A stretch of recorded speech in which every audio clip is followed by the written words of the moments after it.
Great. All right. Thank you, everyone, for joining today.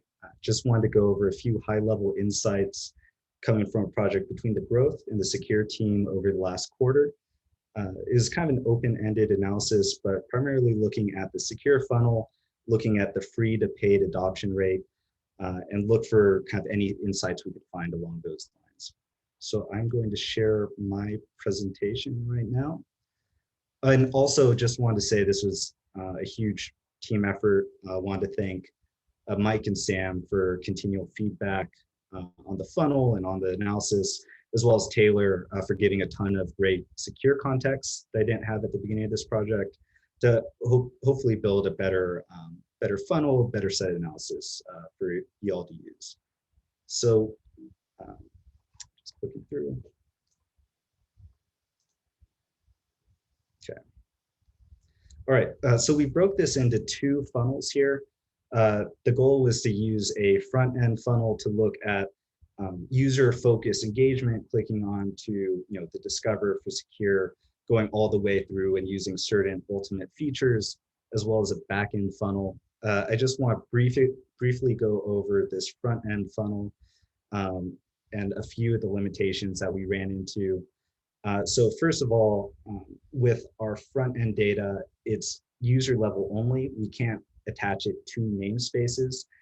And that's really important when we look at some of the more recent analysis we found, like here on the right, where we see that the majority of stage adoptions across stages happen after at least one member is invited. Often the user that's signing up for a trial, for example, is not the one running secure, engaging with verify and so on. Also, there's some limitations for the amount of data that we have captured. Not all the ideal events are available or have the same user ID formatting.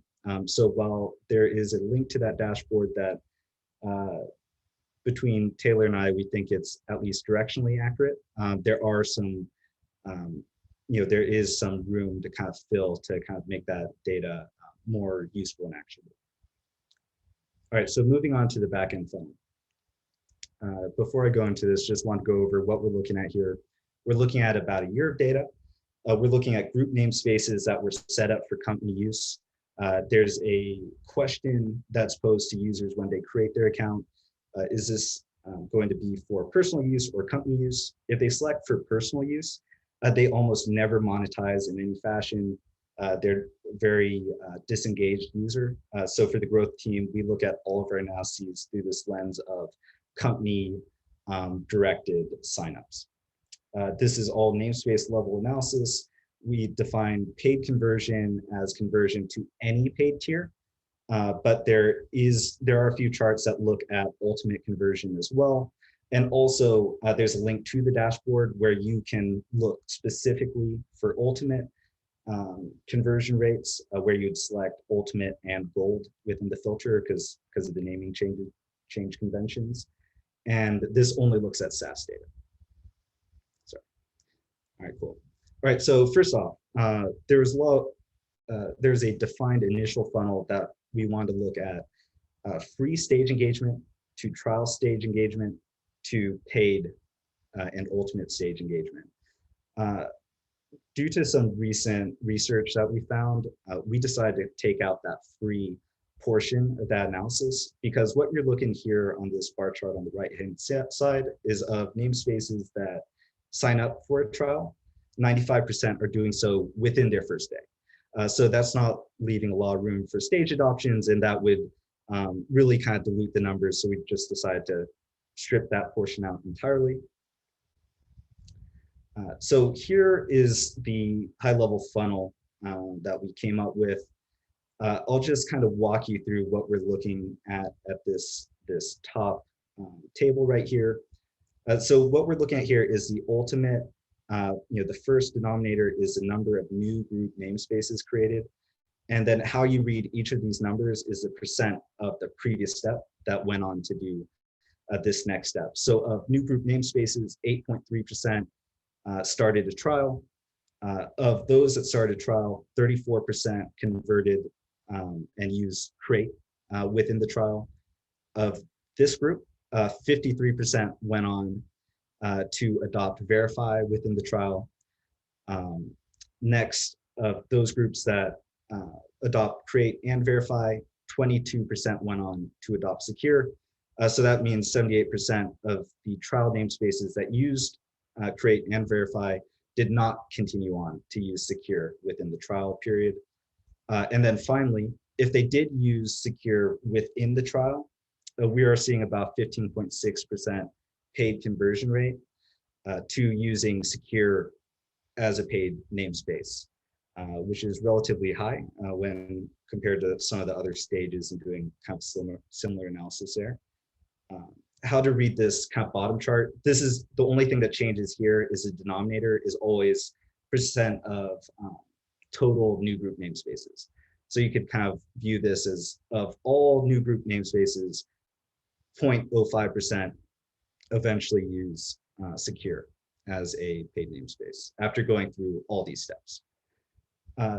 Couple additional, I think that kind of covers the main things here. And one thing to note is that when you go to the dashboard, these are aggregated looks that I'm providing just for the deck, but you can look at month by month rates to see how these rates change over time, see trends going up or down.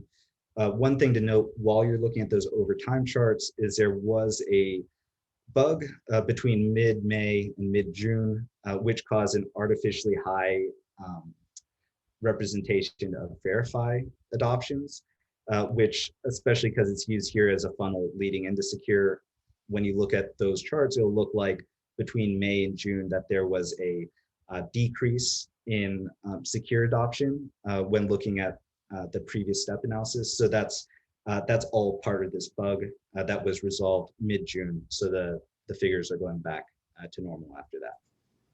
Dave, do we have the totals on those numbers? I'm wondering, when we get down to that 15% converting to paid, are we talking dozens? Are we talking hundreds? I'm trying to just weigh what the impact is there. Sure thing. So I'll add in the actual numbers in another iteration, but it is in the hundreds of paid conversions at the end of the day.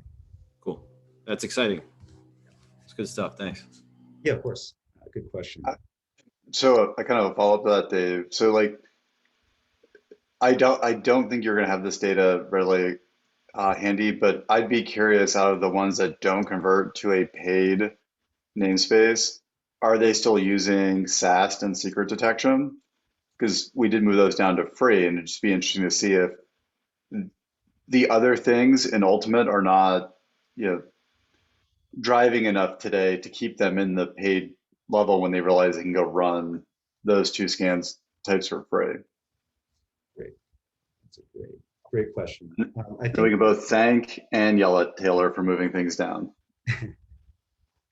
No, sounds good. It's a great question. I'll look into that a little further. There should be something a couple slides later that at least partially addresses that question.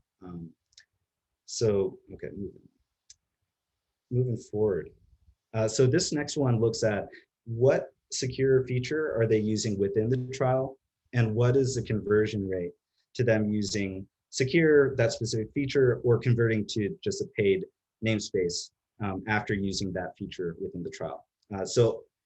Here's one where we have the conversion to any paid plan tier up top, the same exact metrics, but specifically for converting to Ultimate down below. So just to walk you through one of these, if a namespace uses dependency scanning within the trial, that represents 2.1% of all trial namespaces that do dependency scanning within the trial. Now, if they do that, 10.5% go on to use dependency scanning as a paid namespace down the road. 20.5% go on to use they adopt the representative stage event, the secure stage CI jobs, as a paid namespace, and 29.5% go on to convert to a paid namespace and use GitLab in any capacity down the road. So dependency scanning, we do see the highest correlation to paid conversion, or the highest connection to it. When we look at the conversion to Ultimate, we're seeing the same thing. So if they're using dependency scanning within the trial, there's a 9% chance that they go on to use secure as an ultimate namespace. When looking at SAST and secret detection, they are among the two most adopted secure features during the trial, but we tend to see lower adoption rates and lower usage rates of those two features after adopting or after upgrading to ultimate, I should say.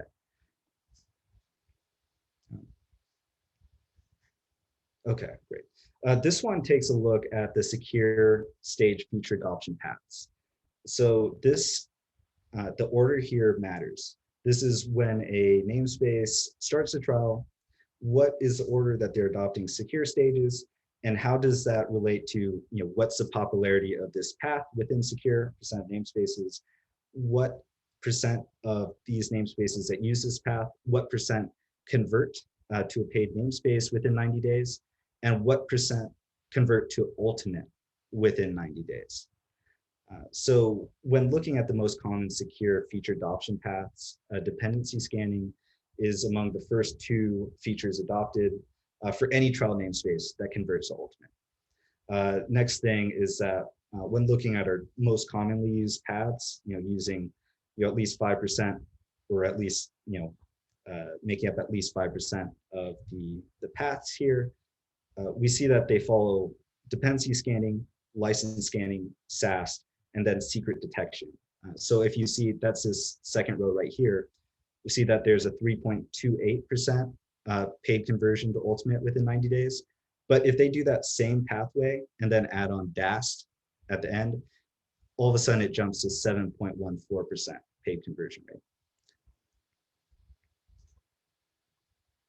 All right, great. And this is the final slide, just going over kind of something we touched on at the beginning of this, which is the importance of invited members to stage adoption. So this is a pretty much identical chart to what was shown before, but instead of looking at stages, this is looking at secure features. This axis right here is showing the percent of namespaces that adopt that stage or adopt that feature after at least one member has accepted their invite to join that namespace. And for all of these, there's at least 62% of namespaces that adopt after having at least one additional member on board. But we see API fuzzing at 80% and DAST at 75% have the highest proportion of feature adoption after having multiple members, which is just something we see across stages across the board, that the more and the quicker we can get different users involved that may have different roles than the namespace creator on board, the more accelerated adoption we see, which trickles all the way down to long-term engagement and paid conversion.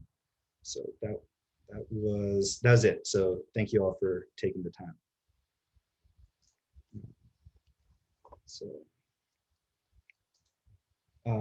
So yeah, that's just some high-level insights. Are there any questions, ideas for things you kind of think might be useful to take a look at? Any comments like that? I think at the follow-up to the question you were going to try to answer a little bit today, but look at longer term. We're right now exploring, does it make sense to move DAST down to free? Does it make sense to move dependency scanning down to free? Obviously, both of those we're being heavily encouraged to do because we consider the SAST move successful. When looking at the data you're presenting, it'd be interesting to look at it in that lens of, hey, the thing that's adopted the most when there's a second person added to a namespace, should that move down?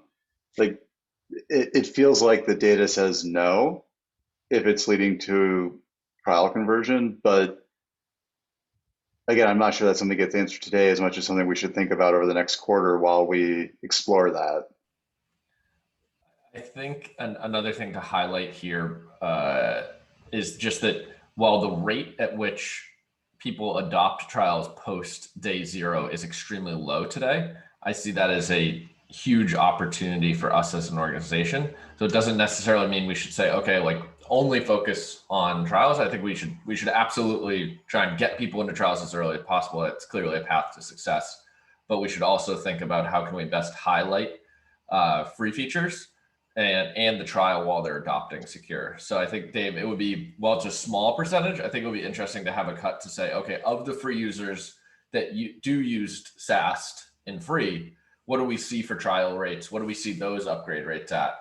The end may be very small, but that might help us paint more of a picture of like, how valuable is it when we start moving these things to free? No, and I like that angle, Sam, because to me, I've always looked at Taylor as like the gateway into Ultimate with that move down. And if we can do a better job capturing what's the first thing they're using in the trial or what's the thing they're using the most post-trial and upgrade and make that thing better, I think it's going to focus on what you're commenting on and allow us to maybe grow that percentage faster. And one other thing I can add into the notes here that Taylor and I have been working on for a while, and Becca has helped a lot with too, is there's an updated version of the security kind of discovery point that we're going to ideally launch this milestone, which highlights both free and paid features. And we'll track views and clicks on all of those CTAs. So that will also just give us a pulse on the trial started from particular sources for free and paid. And that might also give you an early pulse on if people value it enough in paid if they start trials for those features.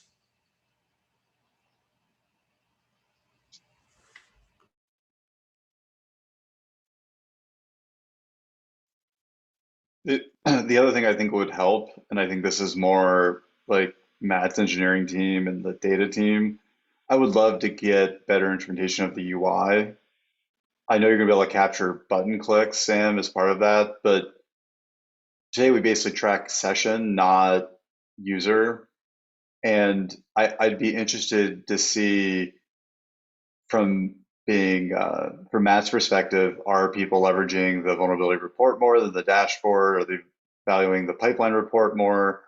We get clicks of that and some session data, but there's no way to really quantify that against each other because they're not at the user level. Yeah, I couldn't agree more. I don't want to get too into the specifics, but there's knock on wood, we should hopefully have de-anonymized or pseudo-anonymized user IDs in Q3 is the goal. I'm not the PM for that, but that's my understanding. So that will give us a far better insight into product adoption. It will. My understanding last time I poked at it was we were still waiting on some Snowflake work and or Snowplow work and license agreements to be refreshed. And that was like, in theory, Jerome said it was doable today, but all the legalese stuff had to be taken care of. I don't know if that's been taken care of. Like, Hila, you and I were talking with him about that. Do you remember where that landed? I know there is a roadmap that Amanda put together. So Amanda is currently the acting PM for product intelligence, but there is a timeline she laid out. I think, let's see, they actually have a plan trying to get all of those by 14.4/.5, depending on how things go. Let me paste it here. So, but I agree with you. I think one challenge you mentioned is the front end clicks, and we need better instrumentation. The other challenge, like Dave mentioned, is that we cannot link front end clicks and back end actual usage of a feature or conversion together, which is not ideal. Basically, since like when you click and do all of that, we want to know, do you actually convert? That there is no connection between those data. Yeah, I'm not looking at it as a conversion metric so much as most of secure rides as scanners outside the base code. Matt and Sam are the two people who live in the UI, and it'd just be good to know where we should be investing. Matt has ideas based off customer interviews, and he's doing a really great job with it. But I just think Matt would love to have even better data, which I think everyone on this call would love better data. It's not just unique to him. But when we went through this, that's the thing that hopped out to me is like, this is really great data. I would love to know those people who are using the multiple scanners and it's leading to the high trial conversion. Are they leveraging the merge request widget more than the dashboard, more than the pipeline report? And that, because that would let us know even more like why that combination of scanners is providing the best value. Do you have that data? My understanding is we have that data, but it's just not linked. Is that the We have case? session data, not user data. So to give you an example here, like I run in privacy mode in my browser. So every time I open a tab, I'm a new user according to our metrics, as opposed to being that single user. So I'm not the only person in the world that does that. I'm pretty sure half the PM team tech does that too, and a lot of our customers. So like Matt might have 10,000 users, like it says. He may have 5 users if everyone's in different tabs like that. And if I were to place a bet on this, the proportion of users that do this that are using security features is probably quite high. So, yeah. So that's you're right, Sam. That's where I'm going with this. Is that's my concern. The other thing, Hila, that I learned, I reported this to the data team and to our IT ops team. A lot of our metrics are now getting blocked in the browser as well. So like Brave, I have to go in and tell Brave, no, it's okay that this data is being collected and sent in the background. And so if Brave has enabled that, I bet you Chrome is close to enabling it. I'm sure other browsers have done that, but essentially every day I have to go in and remind Brave that it's okay to send tracking data back to GitLab.com. So is what you're talking about similar to what we see with, say, like ad blockers? Are you just saying that it is, that it's building that kind of like tracking, blocking on the actual browser level? It is. Let me show you what I see every day that I have to tell it it's okay. Oh, this one will work. Since we're recording, I want to share something that isn't a public issue. Yeah, so you can see here trackers are blocked, and it's asset snowplow. And so every day I come in here and I go, no, that's okay. You can allow that, and then I open up another browser tab, and then it turns it back on. That's scary. I'll just be the first one to say that. Well, and I mean, to give you kind of context too, Carolyn, like I can't sign into CultVariant using Brave because they're scraping data out to full story, and it blocks all of that information being scraped. So it's not that, I don't know if I call it scary so much as it's the reality of the world we live in today, that browsers are getting smart enough to identify that stuff.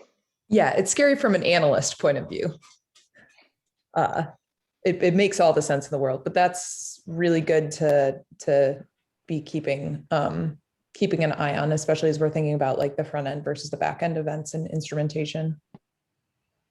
So no, I think one thing is, once we do have pseudo-anonymized IDs, we will be able to paint some level of a picture of adoption, which is better than what we can do today. I do know from digging into this that like some of our competitors basically host the tracking on their own domain before they send it anywhere else, which gets around a lot of the way that these things block today. So I think that's something that like the product analytics team could potentially look into, or whoever kind of owns this long-term could look into, but I imagine that's not a short-term implementation. Seems like just renaming the snowplow path would solve that one problem.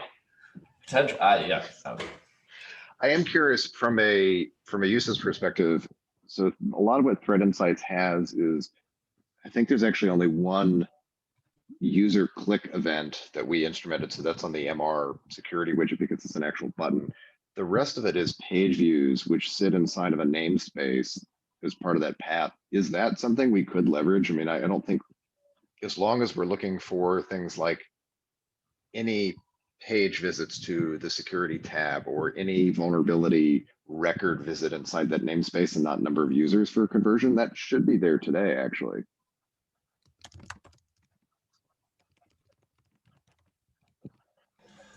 I think, at least from my knowledge, a lot of the and Dave, correct me if I'm wrong here, there's only you only found limited pages that were easily identifiable as within a paid tier or a free tier within the URL structures to understand views that constituted a paid user versus a free. That was my understanding. So like, so, you know, I don't know your URL path structure, but you know, a lot of the paid features fall within the structure of a page where some elements are free and some elements are paid. But if we had more finite tracking on a particular paid element, even one paid element, then we could isolate it better to say, okay, they viewed, you know, any one of these 5 kind of core paid elements, and we can assume they are now paid versus having to look for a specific URL path. Could we use the timestamps on the page views versus the trial date versus the conversion date to kind of paint that picture? So we know if the page view happened during this window of time, it was while they were in trial versus after while they were in paid or downgraded back to free. I don't know. I mean, it's probably gets pretty complicated for the analysts, but I mean, I could see that you have to stitch basically 3 different. My recommendation would be to think holistically about what do you care about in terms of views and clicks, and make sure you have structured events for those things. And that in the coming months, know that front end and back end events you'll be able to combine them once we have the pseudo-anonymized IDs, and then it'll become infinitely more valuable to you.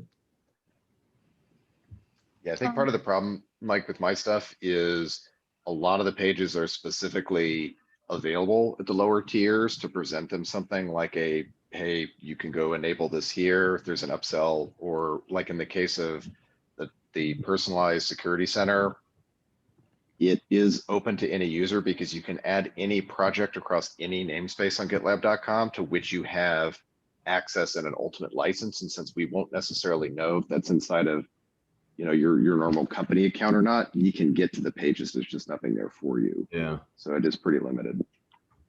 Yeah. So you might be able to get to it, but it wouldn't be reliably accurate. So it's kind of By URL alone, right? You wouldn't be able to distinguish paid versus free.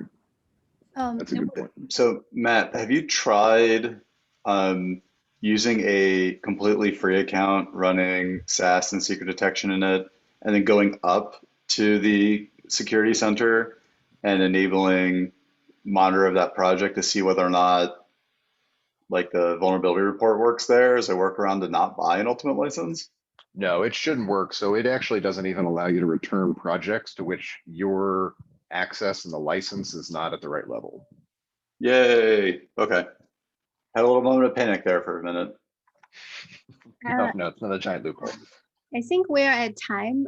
Maybe to sum up, this exercise was done as part of the Q2 OKR. I think we learned a lot about the data. A lot of data are not available to help us do what we wanted to do initially.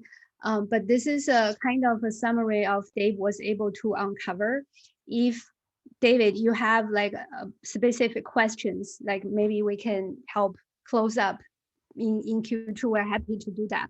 But if there are bigger questions, we can maybe talk about how to work on that and even help some of the plan around some of the new data possibly for the future as well.